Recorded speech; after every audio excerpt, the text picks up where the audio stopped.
La méthode de recrutement par simulation est une méthode qui a été mise au point par Pôle emploi, enfin à l'époque la NPE, pour permettre dans le cas de recrutement difficile ou soit pour lesquels on n'avait pas assez de personnes qualifiées ou pour lesquels il n'existe pas de qualification pure, de déterminer des habiletés à partir d'observations de poste et de déterminer donc à partir de ces habiletés les habiletés nécessaires pour occuper ce poste et de faire en sorte que les personnes qui sont recrutées soient évaluées par des mises en situation. Les personnes sont évaluées et ça nous permet de dire si elles ont ou pas le niveau d'habileté requis. C'est ouvert à tout le monde et ça permet justement d'élargir le sourcing des recrutements puisque tout le monde peut postuler et passer les exercices. Dans le cadre de la MRS, normalement, on ne regarde pas les CV puisque le but c'est d'évaluer si les personnes ont les habiletés requises.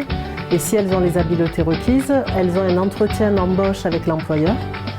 Et normalement, on a aussi une trame qui permet à l'employeur de mener l'entretien en se basant sur les habiletés, la motivation, la disponibilité des candidats. Ce sont des mises en situation qui peuvent avoir l'air ludique, puisque c'est souvent, on s'appuie sur des produits, par exemple des Lego, là, dans la séance d'aujourd'hui.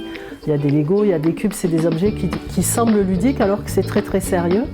Et ça permet de mettre les gens en situation, de leur demander de faire des activités qui ressemblent aux activités qui sont demandées dans le cadre du poste et de voir si elles sont capables de les mener à bien dans le temps. Enfin, tout le monde en général peut arriver à faire quelque chose, mais il faut le faire dans un temps limité, dans des conditions, en appliquant des règles très strictes. Ça leur donne vraiment une idée du métier. Et donc la semaine dernière, on a fait un recrutement de téléconseillers par exemple, et il y a une personne qui a dit moi je finis, mais ça ne m'intéresse pas. En fait, la mise en situation, ça lui a permis de prendre conscience de qu'est-ce que c'est comme métier. C'est je suis au téléphone toute la journée, je fais ci, je fais ça.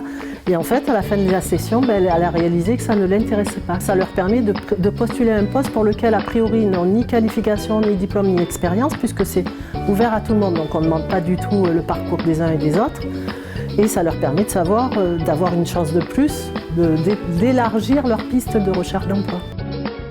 C'est bien parce que moi qui suis vendeuse, si j'envoie un CV de vendeuse, ils ne vont pas me prendre. Que là, bon, je peux... Enfin, c'est pas parce que je suis vendeuse que je peux pas faire de la préparation de commandes. Donc oui, c'est bien.